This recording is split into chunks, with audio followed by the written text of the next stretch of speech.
बिस्मिल्लाहिर्रहमानिर्रहीम, अस्सलाम वालेकुम। आज हमारा एंटी टेस्ट का जो नजब सेशन है उसके मैथमेटिक्स का लेक्चर नंबर 44 है। लास्ट लेक्चर में चैप्टर 7 जो था वो हमने स्टार्ट किया था और उसमें कुछ बेसिक जो वेक्टर्स की प्रॉपर्टीज़ वगैरह थी प्लेन के हवाले से वो हमने डिस्कस की थी। उसमें हमने 2 पॉइंट से वेक्टर बनाना सीखा था। उसके अलावा हमने यूनिट वेक्टर डिस्कस किया था, वेक्टर की मैग्नीट्यूड डिस्कस की थी और इस तरह की 2-3 चीज़ें हमने और भी डिस्कस की थी उसमें। आज हम उसी को कंटिन्यू कर रहे हैं आगे और देख रहे हैं कि किस तरह का काम हमारा उसमें और भी हमने आज करना है। तो अगर हम चैप्टर 7 की बात करें तो 7.1 के अंदर वेक्टर इन प्लेन है सिर्फ, यानी वेक्टर की वो प्रॉपर्टीज़ जो एक प्लेन के हवाले से हो सकती हैं वो हमने डिस्कस करनी थी इसमें हम चूँकि यूनिट वेक्टर भी डिस्कस कर चुके हैं और वेक्टर की मैग्नीट्यूड भी डिस्कस कर चुके हैं। तो अब फर्दर हमें देखना है कि क्या इसकी एप्लीकेशन है। तो 7.1 में एक रेशो फार्मूला लिखा हुआ है कि अगर आप किसी पॉइंट ऑफ डिवीजन का पोजीशन वेक्टर फाइंड करना चाहें तो वो किस तरीके से होगा। तो उसको यहाँ रिवाइज कर लेते हैं, फिर हम आगे चलेंगे। रेशो फार्मूला, एक रेशो फार्मूला आप पढ़ते होते हैं चैप्टर 4 में, जो फॉर पॉइंट्स होता है, पॉइंट ऑफ डिवीजन के कोऑर्डिनेट्स निकालने के लिए होता है। यहाँ पे हम पढ़ रहे हैं पॉइंट ऑफ डिवीजन का वेक्टर फाइंड करने के लिए, पोजीशन वेक्टर। तो ये इस तरह से है कि अगर आपके पास एक पॉइंट, लेट से मैं कहता हूँ एक सेगमेंट है हमारे पास ए बी सेगमेंट, और इस एंड पे इसमें ए पॉइंट है और इस एंड में इस पे बी पॉइंट है। अच्छा, अब यहाँ के इसी प्लेन में कहीं ओरिजिन भी होगा, लेट से यहाँ कहीं ओरिजिन है, ये ओरिजिन कर लेते हैं। तो ये आपके पास आ गया ए का पोजीशन वेक्टर, क्योंकि किसी वेक्टर को जब हम ओरिजिन से मिलाते हैं तो वो उसका बनता है पोजीशन वेक्टर। ये आ गया बी का पोजीशन वेक्टर।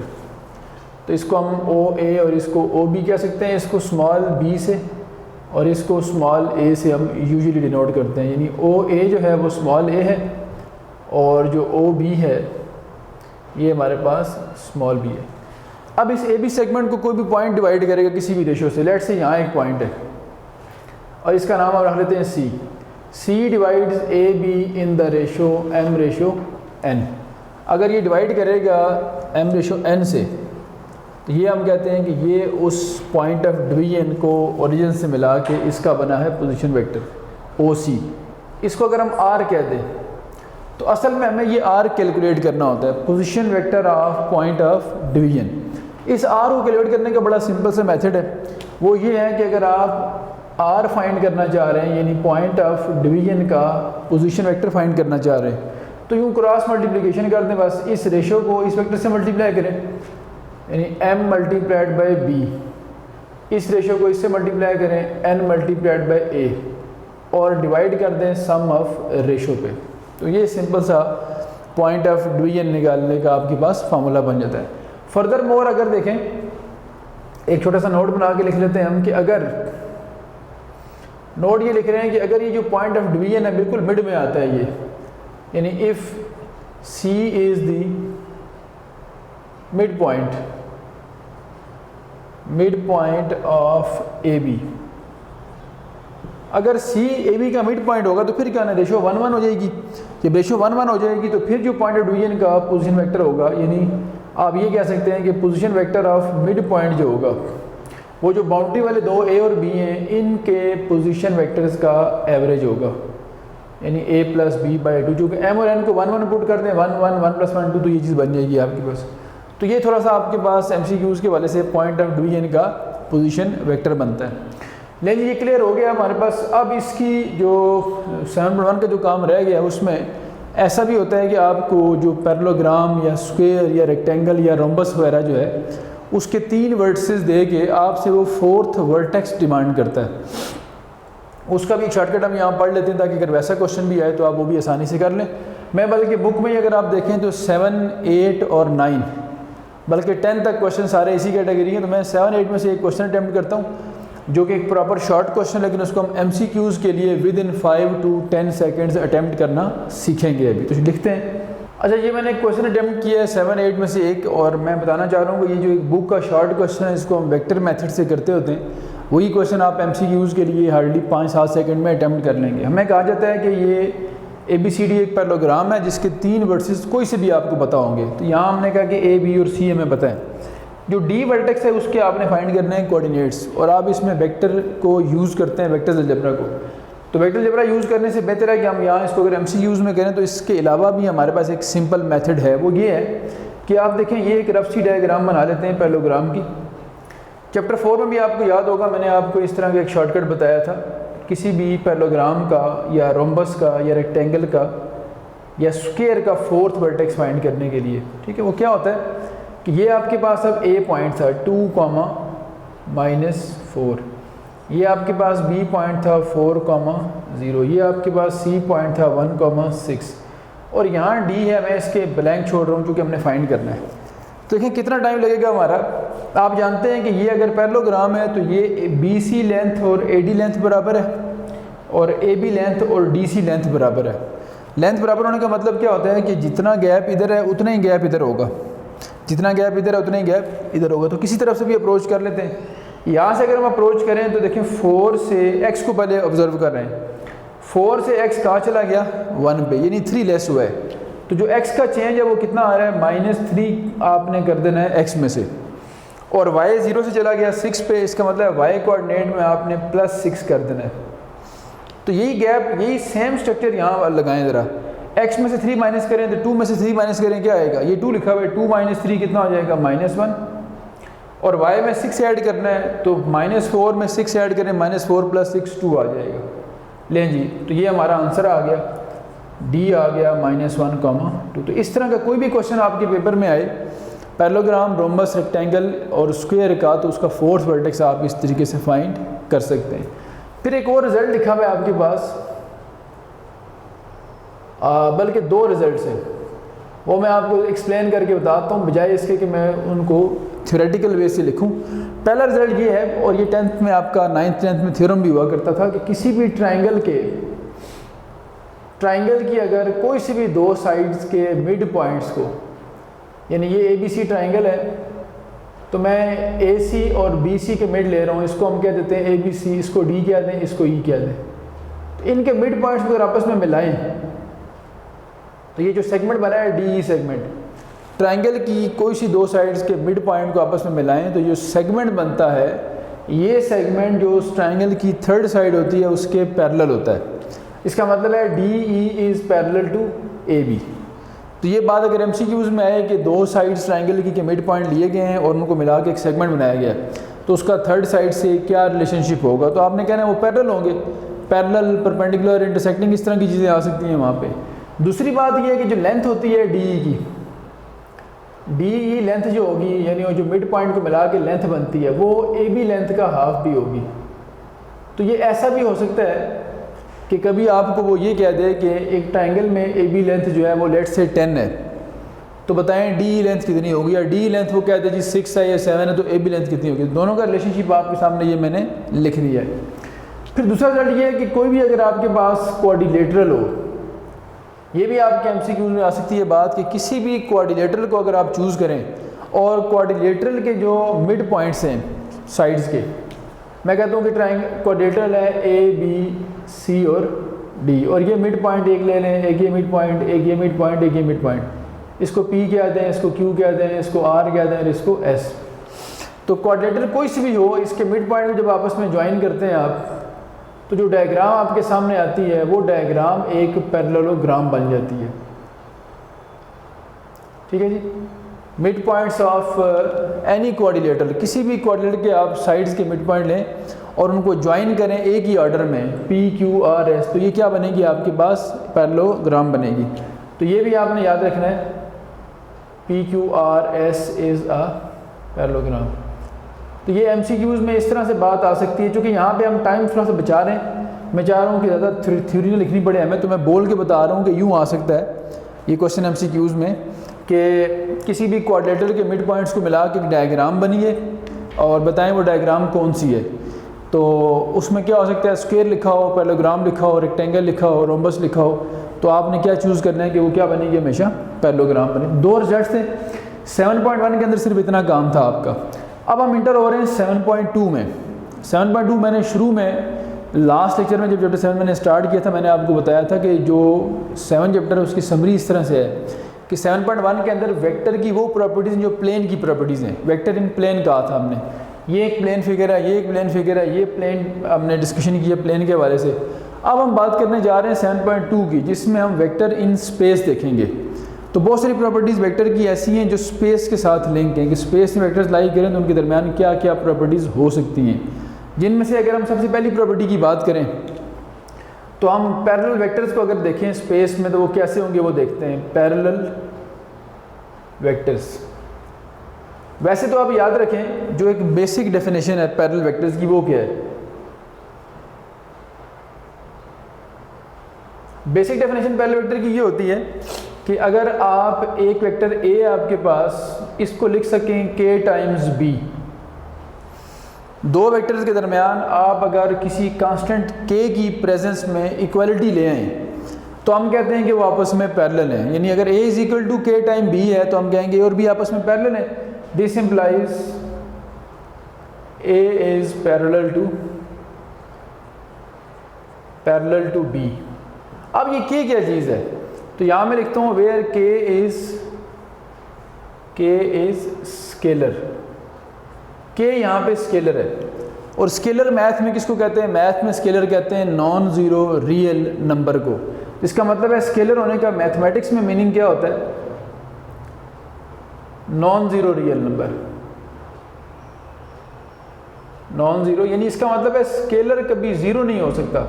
उसकी वजह क्या है? उसकी वजह यह है कि वेक्टर्स के अंदर भी आप जानते हैं कि ज़ीरो को हम ज़ीरो वेक्टर भी लिखते हैं, इसको नल वेक्टर कहा जाता है। तो इसलिए हम कहते हैं कि स्केलर क्वांटिटी किसको कहेंगे हम? जो नॉन ज़ीरो होगी। यानी यहाँ पे हम कह रहे हैं कि स्केलर क्या है आपके पास? नॉन ज़ीरो रियल नंबर है। तो किसी भी नॉन ज़ीरो रियल नंबर की प्रेजेंस में ये हो जाए काम तो हम कहते हैं वो आपस में पैरेलल है। अब ये जो k है स्केलर जिसको हमने कहा ये नॉन ज़ीरो है, तो कोई नंबर ज़ीरो ना हो तो उसकी दो पॉसिबिलिटीज़ होती हैं, या वो पॉजिटिव होता है या वो नेगेटिव होता है। इसको ज़रा अंडरस्टैंड कैसे करते हैं ये देखें। मैं कहता हूँ कि एक वेक्टर ये है आपके पास और एक वेक्टर आपके पास ये है। ये नज़र आ रहे हैं दोनों आपको कि ये दोनों आपस में सेम डायरेक्शन में जा रहे हैं, यानी इसका मतलब है कि दोनों की डायरेक्शन सेम है। ये अगर वेक्टर मैं कहता हूँ ये वाला a वेक्टर है अगर, और इसको मैं कहता हूँ ये b वेक्टर है, तो दोनों की डायरेक्शन क्या है? सेम है, दोनों लाइक पैरेलल हैं। अब लेंथ में देखें तो तकरीबन ट्वाइस लेंथ बन रही है, इस b की लेंथ का डबल a की लेंथ है। तो हम यूँ कह सकते हैं कि a is equal to 2 times b, a b का डबल है। तो ये 2 जो है वो यहाँ k का रोल प्ले करे, इसका मतलब ये आपस में क्या है? पैरेलल। तो पैरेलल वेक्टर के दरमियान इक्वलिटी आ जाती है और वो किसी भी रिलेशनशिप से आ सकती है। अगर हम इसको अपोजिट देखें तो हम ये कह सकते हैं कि b जो है वो हाफ है किसका? a का। तो ये जो स्केलर होता है k जो होता है ये दो बातें बताता है हमें। एक तो ये बताता है कि दोनों की लेंथ में क्या कंपैरिजन है, तो लेंथ का कंपैरिजन क्या समझ आ रहा है? ये इसका ट्वाइस है और ये उसका हाफ है। और दूसरी बात ये बताता है कि ये लाइक पैरेलल हैं या अनलाइक पैरेलल हैं। अब उसका मतलब क्या हुआ देखें, एक वेक्टर में और बनाता हूँ यहाँ पे, ये भी इनके पैरेलल ही है, लेकिन इसमें एक हम चेंज ये करते हैं कि इसकी डायरेक्शन जो है उसको इन्वर्ट कर देते हैं, यूँ कर देते हैं, ये इस तरफ आ रहा है, इसको हम कहते हैं ये सी वेक्टर है। तो अब आप देख सकते हैं सी जो है तो ये भी एक बी का डबल है, 2 टाइम्स बी है ये, जिस तरह a 2 टाइम b था, दोनों की लेंथ बराबर है, बट इसकी डायरेक्शन अपोजिट है b से, तो हम कहेंगे ये -2 टाइम b है। तो ये नेगेटिव साइन क्या शो करता है कि ये जो k है अब ये -2 हो गया। k अगर नेगेटिव है तो इसका मतलब है तो ये पैरेलल, लेकिन ये अनलाइक है, यानी इसे हम एंटी पैरेलल कह सकते हैं। तो यहाँ मैं लिखता हूँ, अगर इस डायग्राम के हवाले से बात की जाए पर्टिकुलरली, तो पहली बात तो ये है कि a and b are like parallel, या सिर्फ आप पैरेलल भी कह सकते हैं इसको, ठीक है। और अगर हम a और c की बात करें, a and c are unlike भी कहते हैं, अनलाइक पैरेलल, या इसको हम कहते होते हैं एंटी पैरेलल और एंटी पैरेलल। अच्छा जी, अब आपको समझ आ गई है बात कि जो k है अगर ये पॉजिटिव होगा तो लाइक पैरेलल होंगे, मतलब उनकी डायरेक्शन एक जैसी होगी, और अगर k नेगेटिव हुआ तो अनलाइक, या जिसको हम एंटी पैरेलल कहते हैं, फिर ये इस तरह से होंगे। अब ये करने के बाद हम एक दो MCQs कर लेते हैं जिससे हमें ये जो पैरेलल वेक्टर है इनका आइडिया हो सके। पैरेलल वेक्टर जिस तरह अभी हमने बताया कि एक तो ये हो गई इसकी basic definition, A is equal to K times B, K इसमें कोई भी नॉन ज़ीरो रियल नंबर है, स्केलर है। अब अगर इसको हम कंपोनेंट फॉर्म में देखें, चूँकि हम 7.2 में एंटर हो चुके हैं और 7.2 के अंदर हम बात करते हैं वेक्टर इन स्पेस की। स्पेस से मुराद ये है कि जहाँ वेक्टर के हम जो है वो तीनों कंपोनेंट्स ith, jth और kth तीनों को डिस्कस कर रहे होते हैं। तो इसको यूँ भी हम देख सकते हैं, मैं लिखता हूँ आल्सो डाटा अगर हमारे पास ना कंपोनेंट फॉर्म में गिवन है, also if we are given, if A जो है वो कंपोनेंट फॉर्म में लेट से यूँ है A1i प्लस A2j और प्लस A3k, और B हमारे पास यूँ हो B1i प्लस B2j। अब देखें दोनों वेक्टर के तीनों कंपोनेंट्स लिखे ताकि ये शो हो गई स्पेस में, इवन स्पेस में ना भी हो, प्लेन में बेशक क्यों ना हो, डेफिनेशन तो यही रहेगी, लेकिन इसको हम इस डेफिनेशन को हम कंपोनेंट फॉर्म में देखना चाह रहे हैं।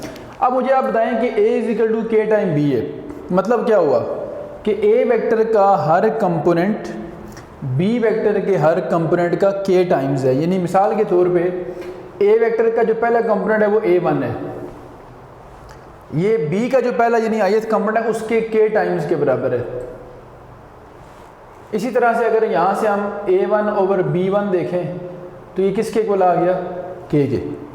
अगर हम दूसरे कंपोनेंट की बात करें A2 की, तो A2 होगा K टाइम्स B2, और जब यहाँ से हम रेशो निकालेंगे A2 ओवर B2 तो ये भी किसके इक्वल आ गई, K के इक्वल आ गई। और अगर हम तीसरे कंपोनेंट की बात करें तो A3 भी किसके इक्वल आ रहा है, K टाइम्स B3, और यहाँ से A3 डिवाइडेड बाय B3 किसके इक्वल आ गया आपके पास, K के। तो आपने एक बात ऑब्जर्व की है कि जब A is equal to K time B होगा तो इसका ith कंपोनेंट की रेशो, इसकी jth कंपोनेंट की रेशो और kth कंपोनेंट की रेशो वो सारी K के इक्वल हैं। इसका मतलब है कि जब वेक्टर आपस में पैरेलल हों तो उनके ith, jth और kth कंपोनेंट की रेशोज़ क्या होती हैं, सेम होती हैं। तो ये बात मैं यहाँ लिखता हूँ। अगर डाटा इस तरह दिया होगा देन फिर क्या होना है, अभी हमने इसको प्रूव भी कर दिया है यहाँ से। इसका मतलब ये हुआ कि ith कंपोनेंट की रेशो यानी A1 over B1, A2 over B2 और A3 ओवर B3, ये तीनों की रेशो किसके इक्वल होगी, K की, और फिर K इज स्केलर। और इस बेस पे आप आसानी से एक वेक्टर से दूसरे वेक्टर तक अप्रोच कर सकते हैं अगर आपको K का पता लग जाए। तो मैं एक क्वेश्चन बनाता हूँ इसी से रेलिवेंट, ताकि ये बात आपको क्लियर, अगर ये बात आपको समझ आ चुकी है तो इसको हम रेज कर दूँगे। इसी की मैंने सिंप्लीफाइड फॉर्म फिर ये लिख दी है। तो दो वेक्टर अगर पैरेलल हो तो फिर उनके हर कंपोनेंट के अंदर रेशो क्या होती है, सेम होती है। क्वेश्चन हम ये बनाते हैं कि इफ़ टू वेक्टर लिख लेते हैं, एक वेक्टर A जो आपके पास लेट से 2i माइनस j और प्लस 3k, और एक वेक्टर हमारे पास B है, और B हमारे पास मैं कहता हूँ कि 6i plus 2j, 6i plus यहाँ को कांस्टेंट कर लेते हैं, ठीक है, इसको हम bj कर लेते हैं, b भी नहीं बल्कि यूँ करते हैं a रख लेते हैं जरा, 6i प्लस aj और प्लस bk, और इनका भी नाम बदल लेते हैं जो कि a b पहले से है तो मैं इसको u और v कहता हूँ। मैं कहता हूँ ये u और v दो वेक्टर्स हैं और इनके बारे में इंफॉर्मेशन ये है कि u और v vectors are parallel. Then अगर ये पैरेलल हैं तो देन बताएं कि इस a और इस b की वैल्यू क्या होगी, values of a and b आपने बताने हैं। तो देखें अभी हमने बात ऊपर की है कि अगर ये आपस में पैरेलल वेक्टर्स हैं तो फिर इनके हर कंपोनेंट की रेशो क्या होगी, बराबर होगी। तो उसका ith कंपोनेंट कितना है 2, इसका ith कितना है 6, तो 2/6 ये किसके इक्वल होगा, उसका jth कितना है -1, इसका jth क्या है a, उसका kth कितना है 3, इसका kth कितना है b। तो ये आपस में इक्वल रखना है इस डेफिनेशन के मुताबिक। अब यहाँ से देखें कम से कम एक वैल्यू आपको न्यूमेरिकल फॉर्म में पता होनी चाहिए। तो ये 2/6 कितना होता है 1/3, तो ये वाली वैल्यू आ गई आपके पास 1/3। अब एक बार आप इसको रखें 1/3 के बराबर और एक बार इसको रखें तो आपको आंसर मिल जाना है। तो मैं जब रखूँगा 1/3 के बराबर -1/a को, तो मुझे यहाँ से देखें आप a कितना मिल जाना है -3, और जब मैं 3/b को रखूँगा 1/3 को इक्वल रखूँगा 3/b के, तो ये देखें होना क्या है, b उधर चला जाएगा 3 यहाँ आ जाएगा, तो b इज़ इक्वल टू क्या आ जाना है 9। सो a -3 और b कितना आ गया 9। तो ये इस बेस पे हम आसानी से a और b की वैल्यूज़ फाइंड कर सकते हैं। तो ये भी आपके MCQs में चीज़ें आती हैं इस तरह की, और आ भी चुकी हैं पहले भी। अब ये अगर काम इससे भी आप शॉर्ट करना चाह रहे हैं तो थोड़ा अपना VN यूज़ करें आप लोग। VN कैसे यूज़ करें आप लोग? VN यूज़ करें कि देखें इसका जो ith कंपोनेंट है वो कितना था 2, और इसका ith कंपोनेंट कितना है 6। तो हमें ये समझ आ गई बात कि इसका कंपोनेंट उसके कंपोनेंट का 3 टाइम्स है। तो 3 टाइम्स हमें क्या फ़ायदा हुआ? हमें ये फ़ायदा हो गया, पता लग गया हमें कि K3 है यहाँ पे। अब आप देखें अगर आप ये करते हैं कि इसका अगर ith कंपोनेंट का 3 टाइम इधर लिखा हुआ है, तो फिर jth का भी 3 टाइम यहाँ लिखा होगा। इसका jth कितना है -1, तो -1 का 3 टाइम क्या होता है -3। इसका मतलब हमने पता लगा लिया कि जो a है ये कितना होगा -3 होगा। और फिर इसका भी 3 टाइम करें, क्योंकि हर कंपोनेंट फिर सेम रेशियो चल रहा होगा। अगर ith 3 टाइम है तो jth भी 3 टाइम होगा और kth भी 3 टाइम होगा। तो 3 का 3 टाइम कितना होता है 9। इसका मतलब ये जो b है ये कितना होना चाहिए 9। तो देख लें एग्जैक्ट वही आंसर लिखे हुए हैं।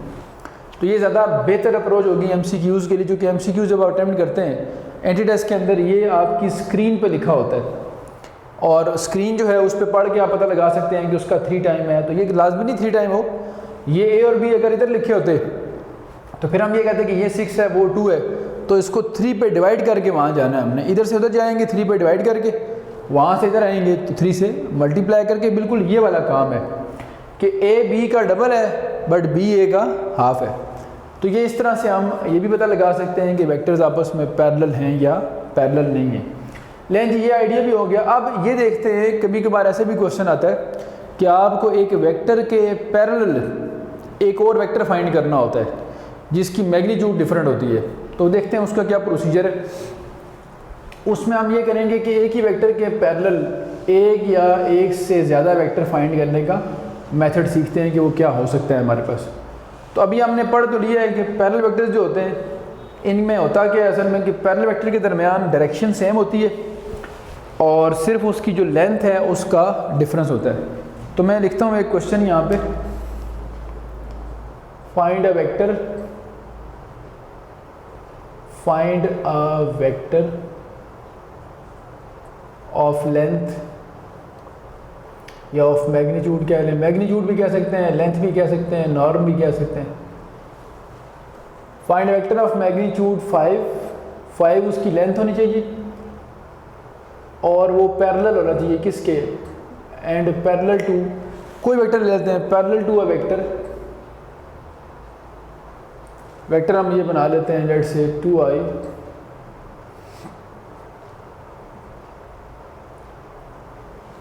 प्लस 3j और प्लस 5k। ठीक है, इसके अभी को नाम भी दे देते हैं साथ इसको कि ये एक वेक्टर u है, इसके पैरेलल एक वेक्टर फाइंड करना है, इसकी लेंथ कितनी होनी चाहिए 5 होनी चाहिए। ठीक है जी। अब हम देखते ये हैं कि लेट्स से हम कहते हैं ये एक वेक्टर है आपके पास, जो कौन सा वेक्टर है u। आपने इसके पैरेलल एक वेक्टर फाइंड करना है, बिल्कुल इसके पैरेलल, लेकिन लेंथ कितनी रखनी है उसकी, लेंथ उसकी 5 होनी चाहिए। तो बड़ा आसान सा तरीका, आप क्या करें, आप u का फाइंड करें यूनिट वेक्टर u कैप, जिसकी लेंथ कितनी होती है 1। उसकी यूनिट वेक्टर फाइंड करने का मकसद क्या है, हमारा मकसद ये है कि हमें u की डायरेक्शन पता लगे, क्योंकि यूनिट वेक्टर डायरेक्शन बताता है। तो u की डायरेक्शन होगी u कैप, और उस u कैप को 5 से मल्टीप्लाई कर दें, तो अब क्या बन गया, ये वो वेक्टर बन गया। अगर इसको r कहूँ रिक्वायर्ड वेक्टर के डायरेक्शन u वाली है u कैप और लेंथ कितनी है 5। तो ये आसान सा काम होगा, किसी भी वेक्टर के पैरेलल किसी डिफरेंट लेंथ का वेक्टर बनाना हो तो आपका जो आंसर होता है वो क्या होता है, आपका आंसर होता है अगर उसको हम रिक्वायर्ड वेक्टर को कोई भी नाम दे दें, तो मैं लिखता हूँ रिक्वायर्ड वेक्टर जो होगा ये क्या होगा, लेंथ 5 और डायरेक्शन उस u वाली 5 टाइम्स u कैप। ठीक है। अब यू कैप निकालना कौन सा बड़ा काम है, यू को डिवाइड करते हैं यू की मैग्नीट्यूड पे, तो आसान सा काम है, ये हो जाएगा। अच्छा, ये तो उस वक्त होगा जब वो लाइक पैरेलल होगा।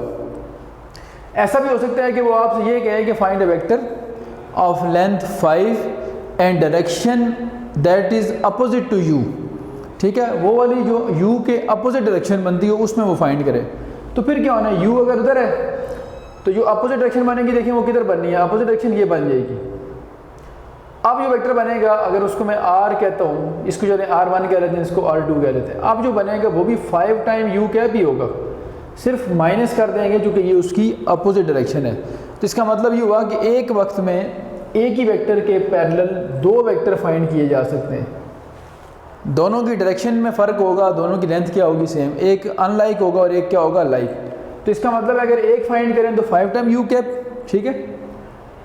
आल्सो दूसरा अगर फाइंड करें, अनदर वेक्टर कौन सा बन सकता है, अनदर पैरेलल वेक्टर, क्योंकि वो अनलाइक पैरेलल होगा तो वो बनेगा -5 टाइम यू कैप। ये वाला कौन सा होगा, लाइक पैरेलल, और ये कौन सा होगा, unlike parallel.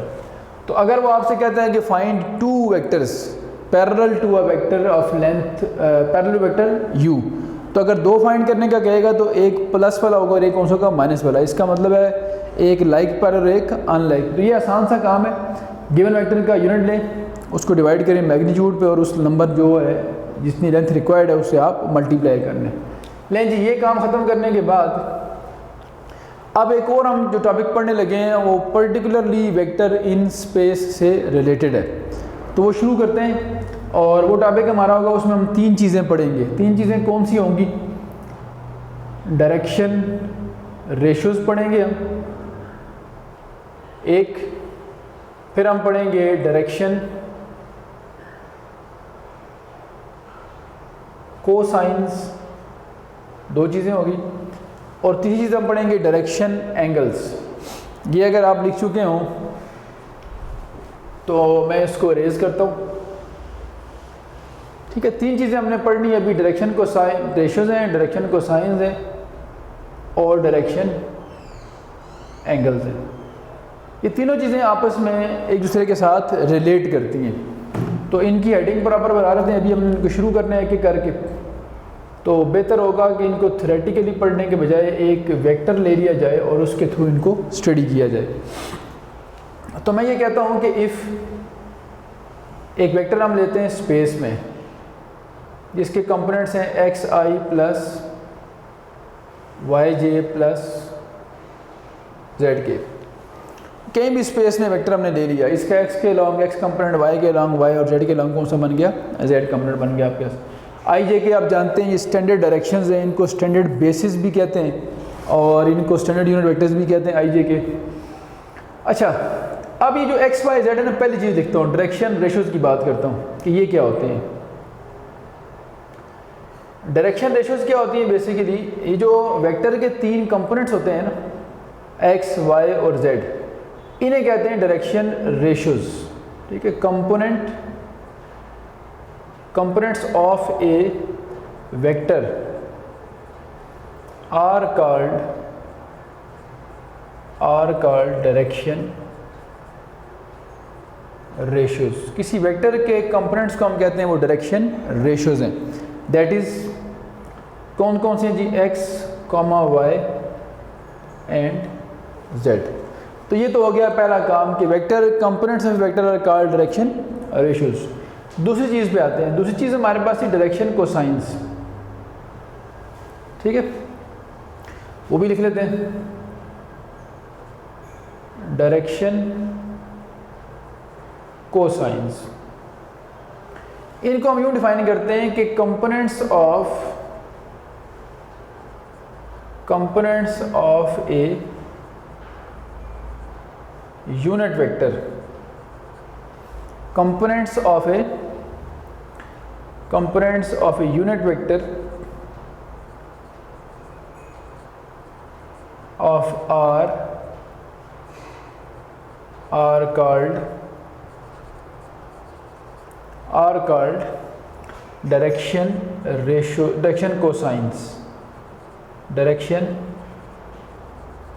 cosines of R। R एक वेक्टर है और वेक्टर के जो आप किसी भी वेक्टर का फाइंड करेंगे क्या, यूनिट वेक्टर, आर का फाइंड करें यूनिट वेक्टर और उसके लिखें कंपोनेंट्स, तो वो क्या होंगे, वो होंगी डायरेक्शन कोसाइंस किसके, आर के। आर के कंपोनेंट डायरेक्शन रेशियोज और जो आर का यूनिट होगा आर कैप, उसके कंपोनेंट्स क्या होंगे, डायरेक्शन कोसाइंस। अब इसको करके भी देख लेते हैं कि किस तरह ये बनते हैं। कोई भी हम एक आर वेक्टर जिस तरह हमने लिया हुआ है उसके हिसाब से हम बात कर रहे हैं। तो अभी अगर हमारे पास ये लिखा हुआ है r x i plus y j plus z k, तो ये देखें दैट इज़ अगर हम आर कैप फाइंड करते हैं तो आर कैप क्या होता है, r divided by r magnitude. तो एक्स आई था प्लस वाई जे था और प्लस क्या था, जेड के, डिवाइड किससे कर दिया आपने, मैग्नीट्यूड से। होपफुली आप सारे समझते हैं कि जो आर मैग्नीट्यूड है इसका मतलब क्या होता है, आईएथ कंपोनेंट का स्क्वायर प्लस जेथ कंपोनेंट का स्क्वायर और प्लस, तो ये आर मैग्नीट्यूड को हम सिंपली आर से डिनोट करते हैं। हर एक वेक्टर आर मैग्नीट्यूड से डिवाइड हो गया। आप इसको यूँ लिख सकते हैं एक्स बाय आर, पहला कंपोनेंट एक्स बाय आर हो गया, दूसरा हो गया y by r jth component, और तीसरा हो गया z by r kth component. ठीक है जी। फिर इन्हीं को हम अपनी आसानी के लिए LMN से डिनोट करते हैं। ये LMN से डिनोट करना इसकी स्टैंडर्ड नोटेशन है, ठीक है। LMN स्टैंडर्ड रखा गया है डायरेक्शन कोसाइंस के लिए। अब देखिए ये आर कैप आ गया आपके पास। तो आर कैप का मतलब क्या है कि वेक्टर को डिवाइड किया उसकी मैग्नीट्यूड पे और तीनों कंपोनेंट नज़र आ रहे हैं उसके हमें। तो जिस तरह वेक्टर के कंपोनेंट्स एक्स वाई जेड थे तो वो थे डायरेक्शन रेशोज, और यूनिट के कंपोनेंट्स कौन से हैं, LMN। अब हम कह सकते हैं कि ये जो तीन कंपोनेंट्स हैं L, M and N are called direction cosines. किसके हैं जी, डायरेक्शन कोसाइंस ऑफ आर, ये जी। तो इस तरह से हमारा ये काम जो है वो डायरेक्शन कोसाइंस का इस तरह से होता है।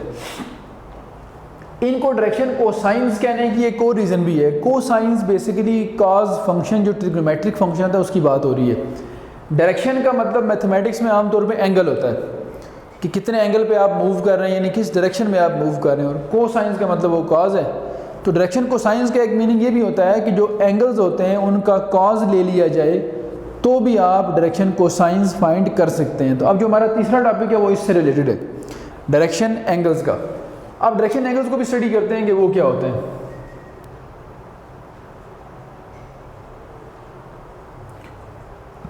फिर एंड में हम देखेंगे कि इनके जो MCQs हैं वो किस तरह से आपके पेपर में आने, क्योंकि हम इसको पढ़ रहे हैं एंटी टेस्ट के पॉइंट ऑफ व्यू से, तो हमें देखना होता है कि जो टॉपिक हम पढ़ रहे हैं उसके MCQs कैसे बन सकते हैं। तो ये सिंपल सी बातें MCQs में कैसे आ सकती है। इस तरह मैंने ये बताया कि वेक्टर के पहले वेक्टर आपसे पूछता है डिफरेंट लेंथ का। इसी तरह मैंने आपको ये बताया कि इसमें ये हो सकता है कि ऊपर वर्डिंग लिखी आए कि components of vector are called, नीचे ऑप्शन हो डायरेक्शन रेशियोज, डायरेक्शन कोसाइंस, ठीक है, उसके अलावा डायरेक्शन एंगल्स, या कोई और कैसा ऑप्शन लिखा हो, यानी 4 ऑप्शन लिखे और आपने एक चूज़ करना हो। इसी तरह ये लिखा हुआ आ जाए कि components of a unit vector of a vector are called direction ratios, direction angle, direction cosines. इस तरह तो आपने डायरेक्शन कोसाइंस चूज़ करना है। अब डायरेक्शन एंगल्स क्या होते हैं ये देखते हैं। डायरेक्शन एंगल्स का मतलब ये है कि आप अगर स्पेस में एक वेक्टर लेते हैं, मैं कहता हूँ ये आपके पास एक 3D स्पेस हम डेवलप करते हैं, ठीक है। ये हम कहते हैं एक्स एक्सिस की लाइन होगी, ये आपके पास वाई एक्सिस, और ये आपके पास आगे जेड एक्सिस। और कहीं भी एक वेक्टर बनाते हैं, मैं कहता हूँ कि ये एक वेक्टर बना लिया हमने स्पेस में, ठीक है, रेड कलर से शो करते हैं, ये OP वेक्टर है, और इसको हम वही बात है जो हमने बनाया था अभी, आर वेक्टर, इसकी बात हम करते हैं कि ये एक स्पेस का वेक्टर है आर, और इसका जो एंगल बनेगा एक्स एक्सिस के साथ उसको हम कहेंगे वो अल्फा है, जो इसका एंगल बनेगा वाई के साथ उसको हम कहते हैं वो बीटा है, और जो इसका एंगल बनेगा जेड के साथ उसको हम कहेंगे वो गैमा है। इसका मतलब है एक वेक्टर OP वेक्टर आर जो है वो तीनों एक्सिस के साथ 3 एंगल बना रहा है, एक्स के साथ अल्फा, वाई के साथ बीटा, जेड के साथ गैमा। तो कोई वेक्टर तीनों एक्सिस के साथ जो 3 एंगल बनाता है, इन एंगल्स को उसके डायरेक्शन एंगल्स कहा जाता है। तो मैं यहाँ लिख सकता हूँ फिर कि alpha beta and gamma are the alpha beta and gamma are the direction angles किसके हैं जी? Of direction angles of vector R. तो इसका भी लिंक चूँकि स्पेस के साथ है, ये स्पेस वाली बात है। अब ये तीनों जो डायरेक्शन एंगल्स हैं, मैंने अभी कहा था कि डायरेक्शन को साइंस इसलिए भी कहते हैं कि एंगल का कॉज ले लिया जाए। तो अब हम देखते हैं कि ये डायरेक्शन को साइंस जो हैं वो किस तरह से डायरेक्शन एंगल्स के साथ लिंक हैं।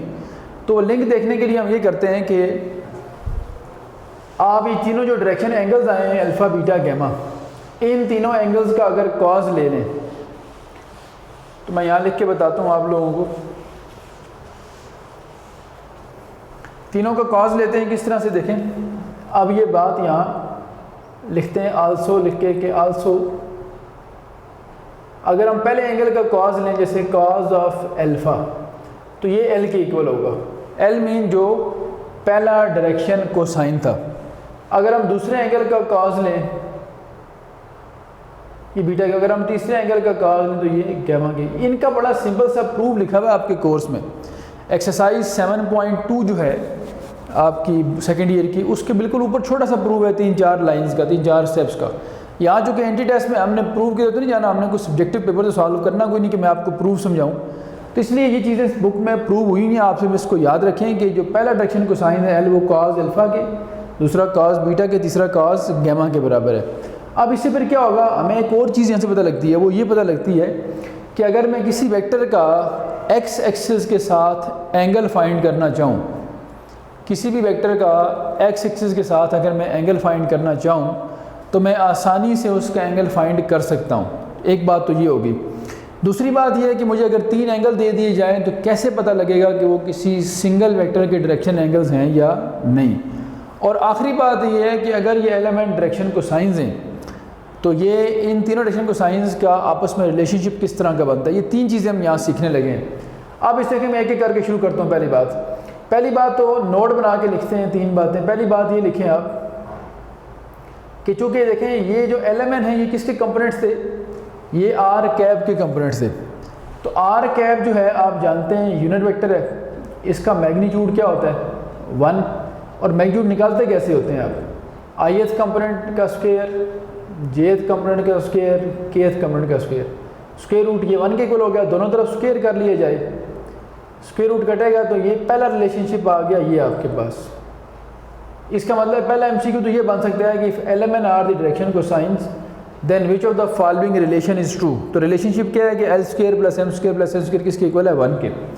फिर दूसरी बात ये आप जानते हैं कि ये एलिमेंट इनके बराबर भी हैं, काज अल्फा काज बीटा काज गैमा के बराबर। तो यहाँ काज अल्फा पुट करें, यहाँ काज बीटा पुट करें, यहाँ काज गैमा पुट करें, तो ये क्या बनेगा cos square alpha cos square beta cos square gamma, ये किसके इक्वल हो गया 1 के। अब ये क्राइटेरिया बन गया हमारे पास। क्या क्राइटेरिया बन गया, ये क्राइटेरिया बन गया चेक करने का, criteria to check the direction angles. ये चेक करने का क्राइटेरिया बन गया है कि क्या 3 एंगल्स डायरेक्शन एंगल्स हैं या नहीं। अब देखिए मुझे 3 एंगल दिए जाएं और ये कहा जाए कि बताएं ये डायरेक्शन एंगल्स बन सकते हैं या नहीं, तो मैं तीनों एंगल्स यहाँ पुट करके देखूंगा। अगर 1 के इक्वल आ गया तो इसका मतलब डायरेक्शन एंगल्स हैं, ना आया तो फिर नहीं होंगे। अच्छा ये एक बार चूँकि है तो आपके कोर्स में ये काज में लिखा हुआ है, लेकिन अगर ये साइन में आ जाए तो ऐसा भी हुआ है कि एंटी टेस्ट में उसने पूछा है कि अगर ये alpha beta gamma are the direction cosines direction angle sorry then which of the following relation is true. अगर ये रिलेशन साइन में कर दिया जाए, इसको लिखा जाए 1 minus sine square 1 minus sine square 1 minus sine square, 3 1 बनेंगे, इधर ले आएंगे 1 माइनस 3 माइनस 2 हो जाएगा और माइनस माइनस से कैंसिल हो जाना है। तो ये जो रिज़ल्ट है जब ये साइन की फॉर्म में होगा तो ये यूँ होगा sine square alpha sine square beta sine square gamma, ये इक्वल टू 2 होगा। तो अगर ये काज में हो तो 1 के इक्वल होता है, साइन में होता है किसके इक्वल होगा 2 के। अच्छा अब मैं जो बात आपसे कह रहा था कि इसका अगर क्वेश्चन आए तो आप किस तरह से उसको सिलेक्ट करेंगे, देखें मैं लिखता हूँ विच of the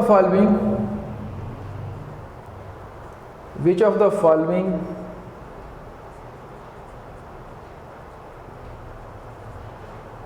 set of angles, which the following set of angles can be the direction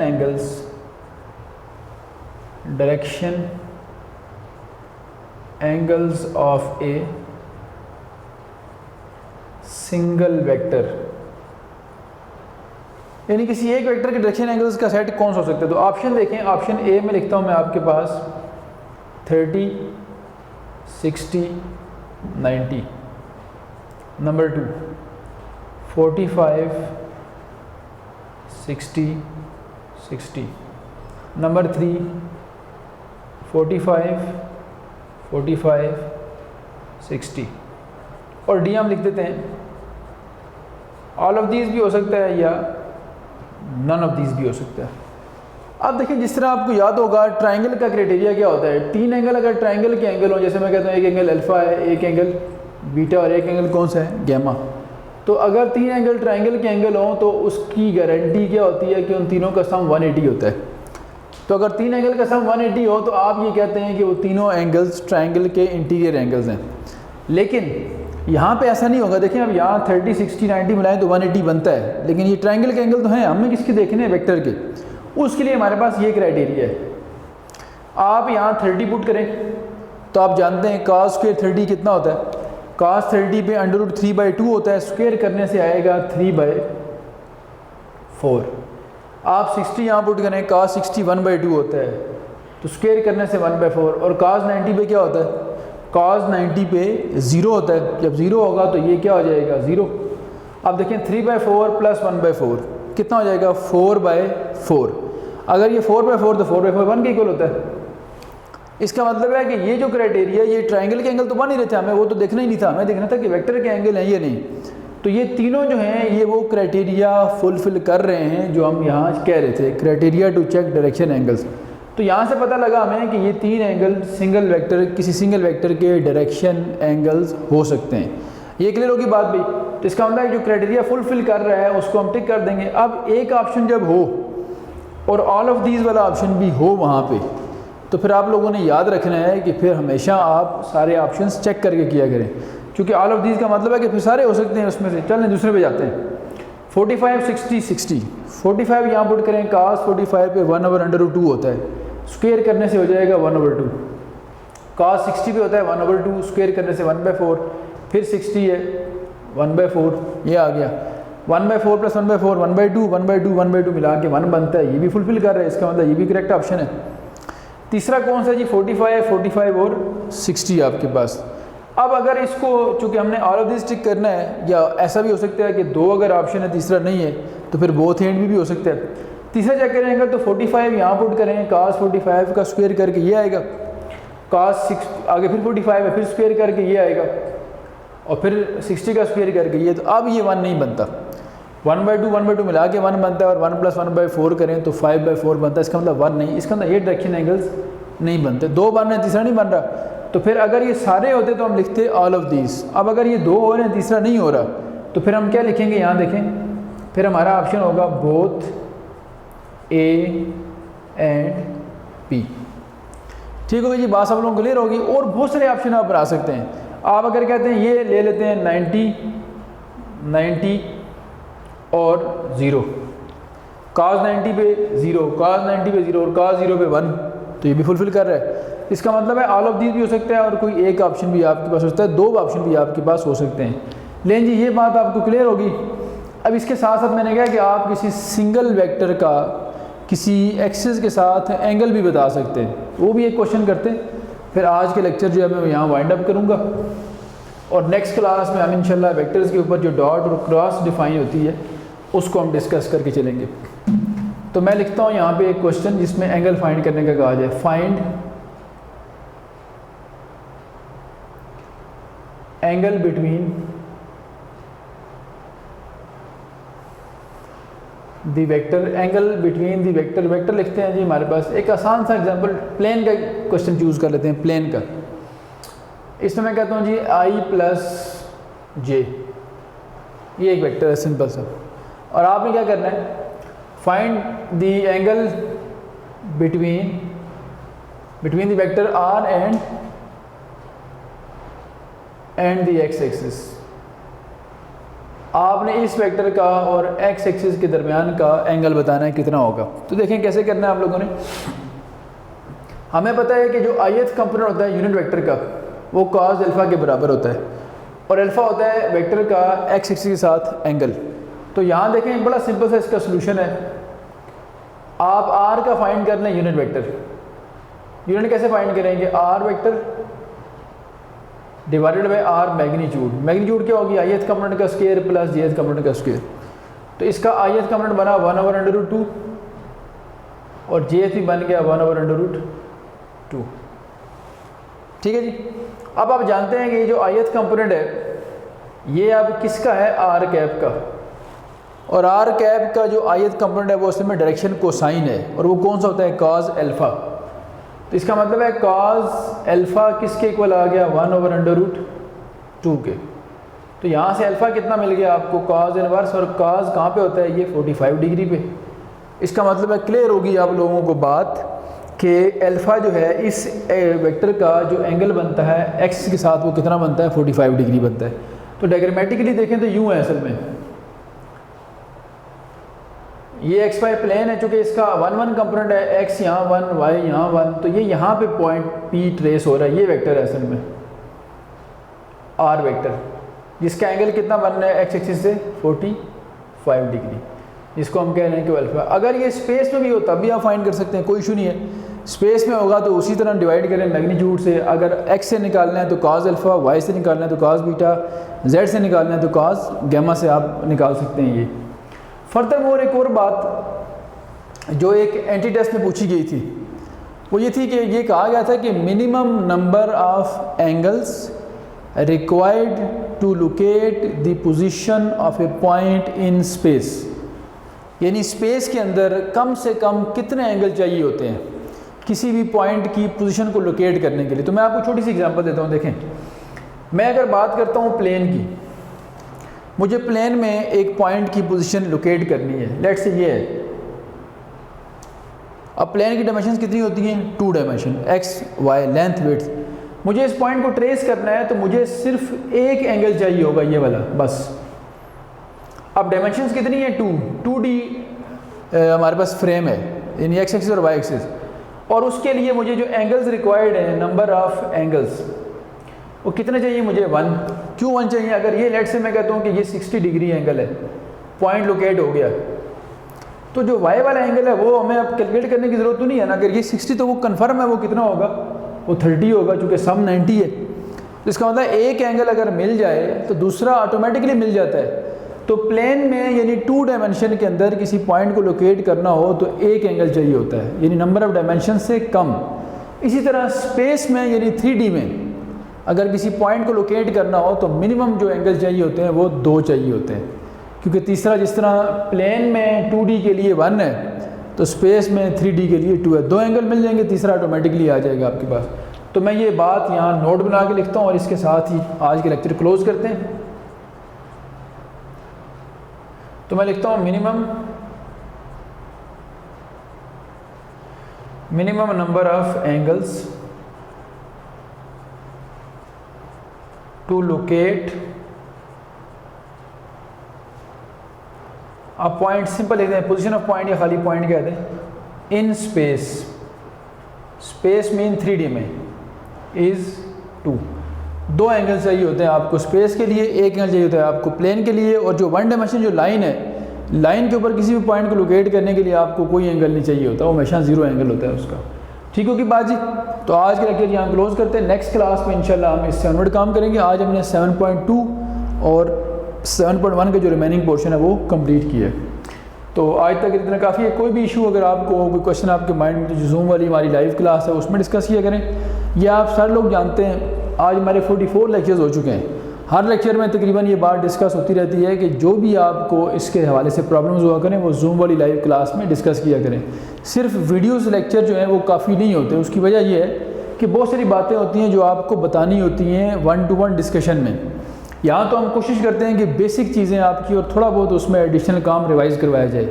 basic revise करने के बाद जो क्वेश्चंस की साइकी होती है, एग्जामिनर की साइकी होती है क्वेश्चंस बनाने के लिए, वो आपको हम जो लाइव 1-to-1 डिस्कशन उसमें बताते हैं। जो लोग अल्हम्दुलिल्लाह पार्टिसिपेट कर रहे हैं डेली बेसिस पे लाइव क्लास का जो आपका टाइम टेबल है उसमें आप देखते हैं जो लोग डिस्कस कर रहे हैं कि वो अच्छा खासा उसमें चीज़ें सीखते हैं। ये तो डिस्कशन ये समझ लेंगे 50% यहाँ पे हो रही है और 50% डिस्कशन शॉर्टकट्स, ट्रिक्स और बहुत सारी टेक्निक्स आपको बतानी होती हैं 1-to-1 जब आप लोग सामने होते हैं। तो इसलिए जितने भी स्टूडेंट्स एनरोल्ड हैं इस सेशन में वो कोशिश किया करें कि जूम वाली लाइव क्लास में पार्टिसिपेट किया करें, क्योंकि वो क्लास उसके बगैर ये लेक्चर आपके इनकम्प्लीट हैं। क्योंकि सिर्फ ये एक मीडियम नहीं है कि वीडियो लेक्चर आपने देख लिया और आपका काम हो गया। इसमें मैंने कहा था 4 डिफरेंट मीडियम्स हैं हमारे पास। पहला मीडियम तो ये लेक्चर हो गए। दूसरा मीडियम ये होता है कि जो आप हमसे 1-to-1 डिस्कशन करते हैं वो उसमें आपको बहुत सारी बातें मिलती हैं, और वो कहाँ से मिलती हैं, जो आप अपने तौर पे घर में बैठ के प्रैक्टिस करते हैं क्वेश्चंस की। जो एक MCQs की सीरीज़ आप लोगों को रिकमेंड की हुई है उसमें से आप क्वेश्चन निकालते हैं। फिर बहुत सारे क्वेश्चन आप बुक से लेते हैं, फिर बहुत सारे क्वेश्चन लेफ़्ट राइट से, नेट से, किसी फ्रेंड से जिसका टेस्ट हो चुका हो, जो आपके सीनियर हैं उनसे आप लेते हैं, और वो हमारे साथ आप डिस्कस कर रहे होते हैं। फिर इस तरह आपके असाइनमेंट्स आपको मिलती हैं, आपके टेस्ट यहाँ पे जो होते हैं कंडक्ट। तो ये 4-5 एंगल हमारे बन जाते हैं जिससे हम चीज़ें आपकी तैयार करवा रहे होते हैं। तो सिर्फ वीडियो लेक्चर्स ही काफ़ी नहीं होते, इससे आल दो के हमारी कोशिश होती है कि चैप्टर्स आपके 90% कवर कर दिए जाएँ। लेकिन जो साथ डिस्कशन है वो बड़ी ज़रूरी होती है, चूँकि आप अपडेट होते हैं। अपडेट आपको रखना होता है। जिस तरह आजकल हमारे NET 2 के टेस्ट हो रहे हैं, नेस्ट इंटरनेशनल 2 सेकंड फेज़ उसका है, इस तरह NET 1 के टेस्ट हुए हैं। तो बच्चों ने जो जिनके टेस्ट हो चुके हैं उन्होंने फीडबैक दिया होता है कि सर ये क्वेश्चंस पेपर में आए हुए हैं। फिर वो क्वेश्चन जब आप लोगों के साथ हम शेयर करते हैं तो वो लाइव क्लास में होते हैं। वहाँ आपको बताते हैं कि कल के टेस्ट में, परसों के टेस्ट में, फलान डेट के टेस्ट में ये क्वेश्चन आए, इनका ये शॉर्टकट था, ये ट्रिक थी इनकी। तो वो ज़्यादा फ्रूटफुल होती है आप लोगों के लिए। चलें जी, आज लेक्चर को मैं क्लोज़ करता हूँ और नेक्स्ट क्लास में इंशाल्लाह हम इससे आगे काम करेंगे। अल्लाह हाफ़िज़।